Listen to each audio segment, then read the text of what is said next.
मी आपल्याला यासाठी बोलवलेलं आहे की माझ्या विरोधात अनेक पोलीस स्टेशन्समध्ये तक्रार देण्यात आलेली आहे. ठीक आहे, तक्रार देण्याचा अधिकार कोणालाही आहे, पण पोलिसांनी शहानिशा न करता माझ्या विरोधात जे FIR रजिस्टर केलेली आहे, मला असं वाटतं की या शहरातून पोलिसांचा अंतिम संस्कार झालेला आहे. कारण जेव्हा पोलीस आपली ड्यूटी ना बजावताना फक्त एका मंत्र्यांच्या दबावाखाली अशा प्रकारचे FIR रजिस्टर करत असेल तर ते पोलिसिंग नाही आहे, तर नेत्यांची गुलामीसारखी झालेली आहे. मी याच्या विरोधात हायकोर्टात जाणार आणि पोलीस कमिशनर सोबत जे पोलीस स्टेशननी माझ्या विरोधात FIR रजिस्टर केलेले आहे त्यांना हायकोर्टामध्ये मी नेणार आणि हायकोर्टाला समजावून सांगणार की कोणत्या आधारावर त्यांनी FIR रजिस्टर केले. आधार एकच होता, मंत्री संजय शिरसाट साहेब यांचा दबाव आणि त्यांचे जे कार्यकर्ते एका पोलीस स्टेशनच्या समोर जाऊन जे बोंबाबोंब करत होते ते त्यांच्या एकेकांचा तुम्ही हे केलं की ते कोण होते, तर हे सगळे हे नेते आहे की ज्यांची 7 कोटी रुपयाची फाईल समाज कल्याण विभागामध्ये अडकलेली आहे. समाज कल्याणची स्कीम आहे 7 कोटी रुपये देण्याची आणि हे जे लोकांचे पैसे आतापर्यंत मिळालेले नाही आहे त्यांची फाईलवर संजय शिरसाट साहेबांची साईन व्हायची आहे. हे सगळे लोक क्रांती चौक पोलीस स्टेशनच्या समोर उभे राहून बोंबाबोंब करतात, पोलिसांवर प्रेशर टाकतात आणि मी सरकारला निवेदन करणार आहे. गृहमंत्री जे आहे देवेंद्र फडणवीस साहेब यांच्या हातात आहे, त्यांनी हे सगळं PIs पोलीस इन्स्पेक्टर्स आणि पोलीस कमिशनर DCPs ACPs सगळ्यांना पर्सनली त्यांनी फोन करून विचारावा की याचा FIR करण्यासाठी कशा प्रकारे संजय शिरसाट साहेबांनी दबाव टाकला होता. त्यांचा उद्देश एकच असणार आहे की मी जे मुद्दे उपस्थित केलेले आहे त्यांनी पहिले काही गुंडांना पाठवण्याचा प्रयत्न केला की माझ्या घरावर ते शेण टाकणार आहे, म्हणजे मुद्दाला डायव्हर्ट करण्याचा एक पहिला षडयंत्र होता. त्याच्यामध्ये त्यांना सक्सेस मिळालं नाही. मग दुसरं काय करायचं की मी एक शब्द असा वापरला की ज्याच्यामुळे समाजाला ठेस पोहोचली. आता मी याचा सविस्तर खुलासा करतो आणि हे बघून आपल्यालाही आश्चर्य वाटेल की कशा प्रकारे पोलीस दबावाखाली काम करत आहे आणि हे जे मंत्री साहेब आहे त्यांनी हे जे सगळ्या लोकांना सोडलेले आहे माझ्या विरोधात इश्यू डायव्हर्ट करण्यासाठी. आता माझ्या हातात हे डॉक्युमेंट आहे. हे डॉक्युमेंट कोणता डॉक्युमेंट आहे, ते जे वर्ग 2 ची जागा जे आमचे गोर गरीब दलित समाज SC समाजासाठी राखीव होती, सरकारी जमीन आहे वर्ग 2 ची, त्याच्यावर लिहिलेलं आहे याला हस्तांतर करता येत नाही, सरकारी जमीन आहे. हे जे डॉक्युमेंट आहे ते 10 एकर जागा जे संजय शिरसाट साहेबांची आपल्या 2 मुलांच्या नावावर ट्रान्सफर करून घेतली कलेक्टर ऑफिसला दबाव टाकून. हे गरीब SC समाजाचे लोकांची जमीन होती. आता या डॉक्युमेंटवर मी जे हायलाईट केलेलं आहे हे सरकारी डॉक्युमेंट आहे. याच्यावर लिहिलेलं आहे महाराष्ट्र शासन हे लिहिलेलं आहे. त्या सरकारी डॉक्युमेंटवर जेव्हा ते ट्रान्सफर केलेली आहे लँड दुसऱ्यांच्या नावावर, तर त्याच्यावर लिहिलेलं आहे हरिजन म्हणून दिलेली आहे. हे सरकारी डॉक्युमेंट्स एक वेळा नाही 2 वेळा लिहिलेले आहे तिथे. मी फक्त वाचलो होतो. हे जे सरकारी महाराष्ट्र सरकारचा डॉक्युमेंट आहे, सरकार म्हणतं की नाही तुम्ही हे शब्द वापरू नका, वापरले तर आम्ही तुमच्यावर केस करणार. मग आता मी संजय शिरसाट साहेब आणि जे लोक माझ्या विरोधात पोलीस स्टेशनच्या समोर जाऊन बोंबाबोंब करत होते, माझी त्यांना हात जोडून विनंती आहे, आपल्याला ठेस पोहोचली की इम्तियाज जलीलने हे शब्द वापरला, पण इम्तियाज जलीलने हे शब्द कुठून आणला, तर हे राज्य सरकारच्या महाराष्ट्र सरकारचा डॉक्युमेंट आहे, त्याच्यावर लिहिलेला आहे हे शब्द. आता तुम्ही कलेक्टर साहेबांच्या विरोधात FIR रजिस्टर करा. रजिस्ट्री डिपार्टमेंटचे जे रजिस्ट्रार आहे ज्यांनी हे इश्यू केलेले आहे डॉक्युमेंट्स त्यांच्यावर FIR रजिस्टर करा. महसूल विभाग ज्यांच्या इख्तियारीत हे डॉक्युमेंट येतं, महसूल मंत्री यांच्या विरोधात FIR रजिस्टर करा. तुम्ही करणार नाही कारण तुम्हाला जे देण्यात आलेला आहे आदेश ते फक्त इतका आहे की माझ्यावर खूप सारे आरोप झालेले आहे, त्याला डायव्हर्ट करण्यासाठी आता तुम्ही लोक माझ्या बचावासाठी या, मी तुमच्या 7-7 कोटी रुपयाचा फाईल करून देईल आणि तुम्ही मला पोलीस स्टेशनामध्ये जाऊन कशा प्रकारे हे इश्यू डायव्हर्ट करता येतं. तुम्हाला माहीत आहे की इतका दिवस झालेले आहे, एका प्रश्नाचंही उत्तर दिलं नाही, एका प्रश्नाचंही उत्तर दिलं नाही. मला बोलायचं नाहीये. का नाही बोलायचं आहे? एका कॅबिनेट मंत्री जे उपमुख्यमंत्री आणि त्यांचे पक्षातले मोठे नेते यांचा मी खूप जवळचा आहे, जे जगाच्या सर्व मुद्द्यावर बोलतो, हे या मुद्द्यावर का बोलत नाही?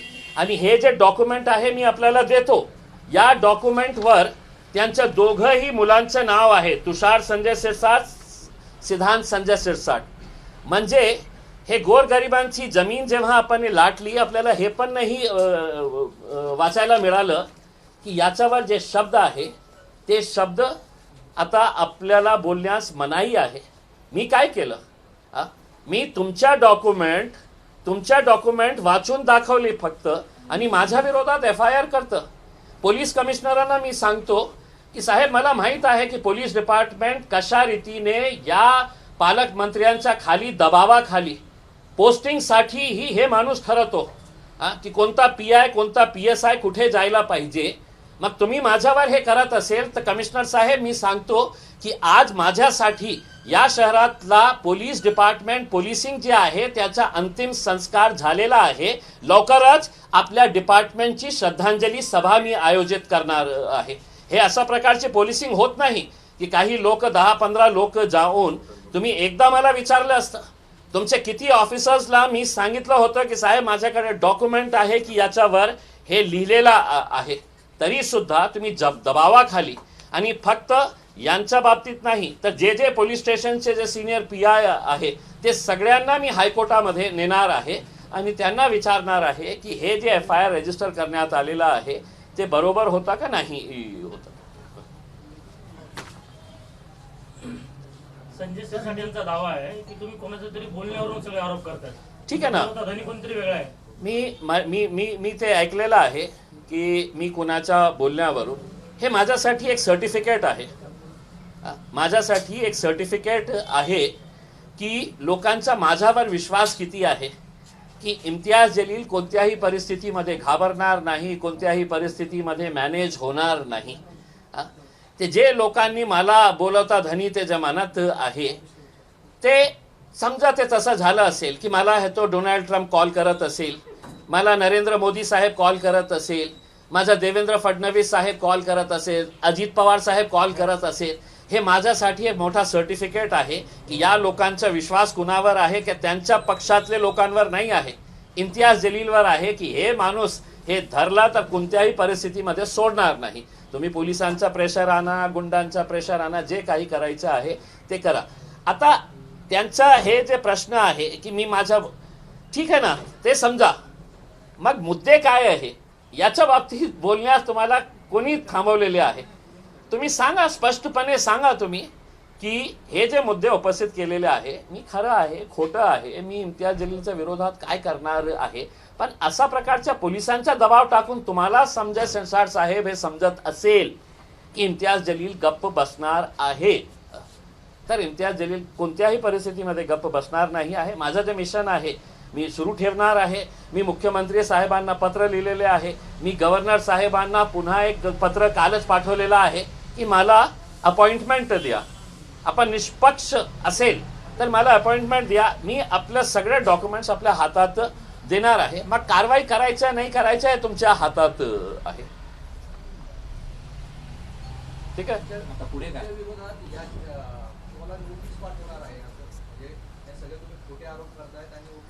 बघा, मी असे नोटिसांच्या धमक्या नाही का, हे मागच्या जे सुभाष देसाई साहेब होते पालकमंत्री, त्यांच्यावर आरोप केलं होतं की किती कोटी रुपये त्यांनी चिकलठाण्याची जमीन, इंडस्ट्रीची जमीन हे बिल्डरांना देऊन, मोठ्या मोठ्या यांना देऊन ते पैसे घेऊन पळाले होते.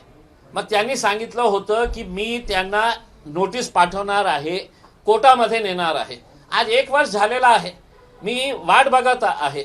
आणि संजय सिरसाट साहेबांना आणि त्यांच्या पक्षाकडे तर इतकं सारे वकील आहे. दुसऱ्या दिवशी त्यांनी पाठवायला पाहिजे होतं मला. दुसऱ्या दिवशी कधी पाठवणार आहे तुम्ही? मी आपल्याला 38 तासाचा वेळ देतो तुम्हाला. 38 तासामध्ये तुम्ही पाठवा मला, आणि कृपा करून पाठवा. तुमच्या वकिलांची फीस मला द्यावी लागणार आहे तर मी द्यायला तयार आहे, पण कृपा करून पाठवा. फक्त हे बोलू नका की आम्ही पाठवणार आणि कधीही ते नोटीस मला मिळणार नाही. आता इतक्या दिवस झाले ना, वकिलांना इतका थोडी समय लागतात हे पाठवण्यासाठी. त्यांनी स्वतःहून गेलं तर माझ्यासाठी याच्यापेक्षा आनंदाची गोष्ट काही राहणार नाही आहे. नाही तर तसंही मी त्यांना कोर्टामध्ये घेऊन जाणार आहे. त्यांनी पहल केली तर खूप चांगली गोष्ट आहे. आता मी आपल्या मार्फत त्यांना विनंती करतो, त्यांच्याकडे खूप सारे असे वकील पण आहे जे इलेक्शनच्या दिवशी त्यांचे पार्टनर आहे ना, अलायन्स पार्टनर जे आहे, डोणगावकर सारखे वकील पण आहे जे इलेक्शनच्या दिवशी आपल्या हे करत नाही होते की आपली वकिली करत नाही होते. ते लोकांना पैसे वाटून कशा प्रकारे लोकांना 1,500 रुपये वाटत होते. अशा प्रकारचे वकील आहे ना, त्यांना घ्या ना.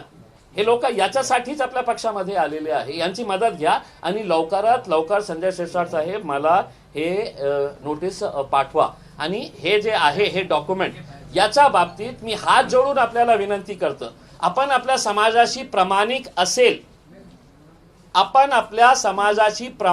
असेल तर कलेक्टरांच्या विरोध FIR दर्ज करण्यासाठी तुम्ही पहल करणार.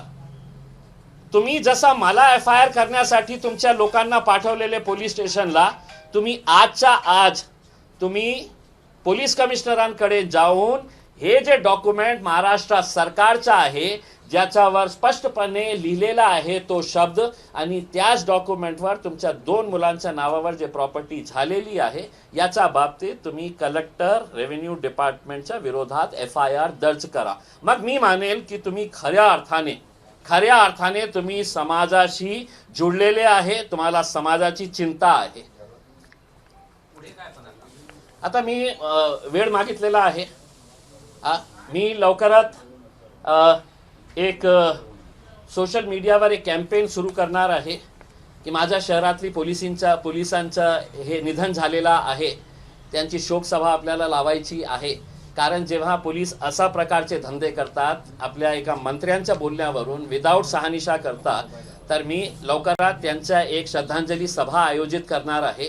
आणि महाराष्ट्रातून सगळे माझे चाहत्यांना आणि जे लोक अशा प्रकारचे जे बोगस फॉल्स केसेसमध्ये अडकलेले आहे, त्यांना मी विनंती करणार आहे, जे मी ट्विट करणार आहे त्या ट्विटवर मी देवेंद्र फडणवीस साहेब, महाराष्ट्राचे डायरेक्टर जनरल ऑफ पोलीस आणि इकडचे आमचे पोलीस कमिशनर यांच्या विरोधात जे मी ट्विट करणार आहे, मी त्यांना सांगणार आहे पूर्ण महाराष्ट्रातून त्यांनी रिट्विट करावा.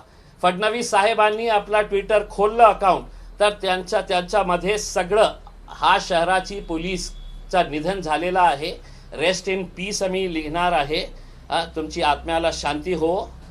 आणि तसा प्रकारचा आम्ही हे करणार आहे. मी गप्प बसणारा नाही आहे. कोणत्याही परिस्थितीमध्ये पोलिसांनी याचा खुलासा करावा की हे केस माझ्यावर फिट होतो का. जेव्हा मी सरकारी डॉक्युमेंट वाचलेला आहे, हे केस माझ्यावर FIR कोणत्या आधारावर करण्यात आलेली आहे याचा स्पष्टीकरण पोलीस कमिशनरांनी द्यावा. नाहीतर मी जसा एक कॅम्पेन संजय शिरसाटच्या विरोधात केलेला आहे, मी पोलीस कमिशनरांनाही आवाहन करतो की मी आपल्या विरोधातही, आपल्या पोलिसांच्या विरोधातही एक मोठं आवाहन, तुम्हाला जे काही नियमाप्रमाणे करायचे आहे करा, मी तयार आहे जे काही फेस करण्यासाठी. पण असे बोगस धंदे जे आहे ना, मी सहन करणार नाही कोणत्याही परिस्थितीमध्ये.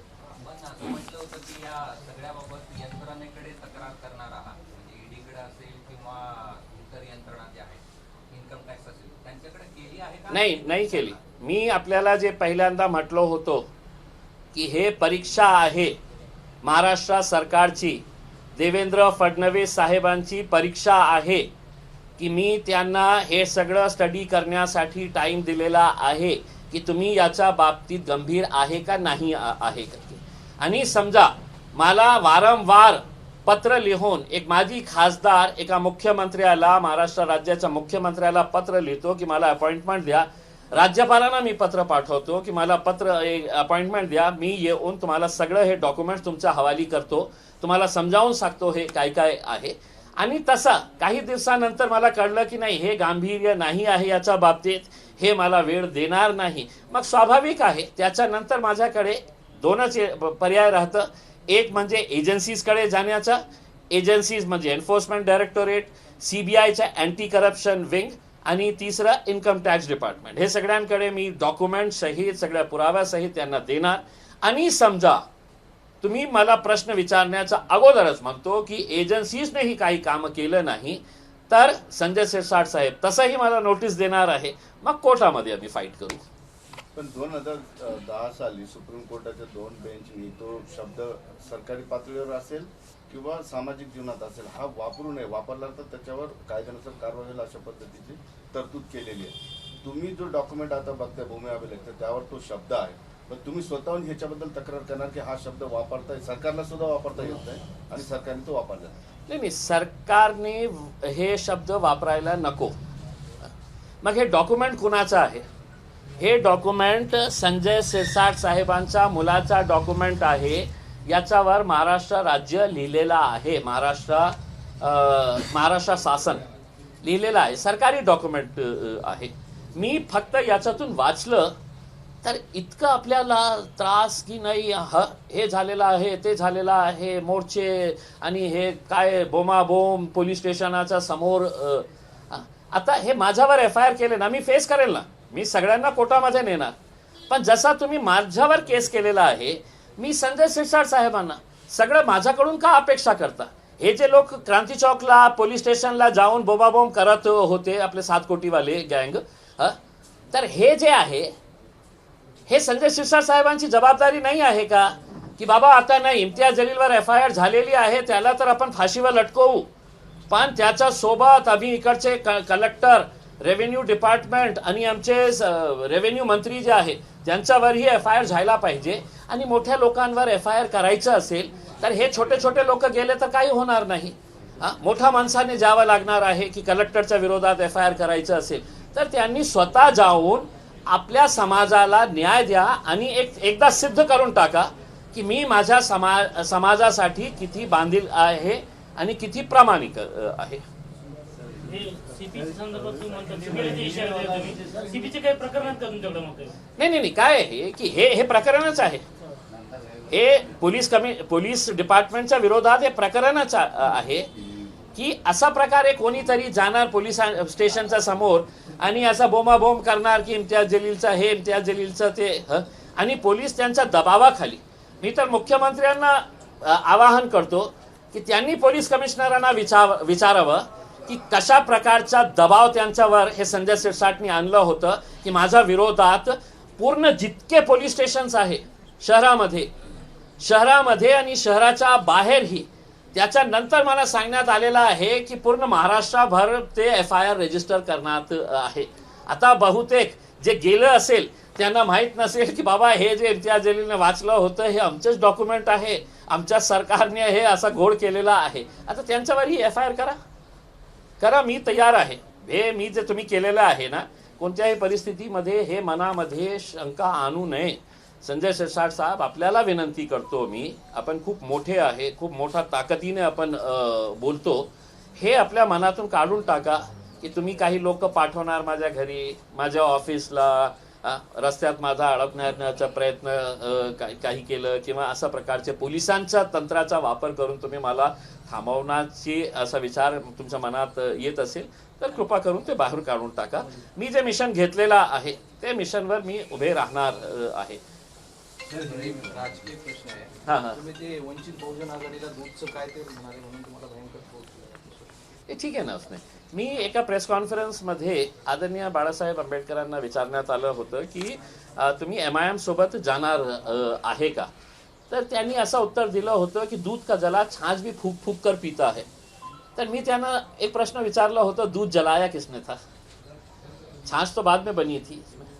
तर मी तसं एक हे दिलं होतं, त्यांनी तसं केलं होतं. तर मीही त्यांना एक प्रश्न विचारलेला आहे. आदरणीय बाळासाहेब आमच्यासाठी आदरणीय आहे.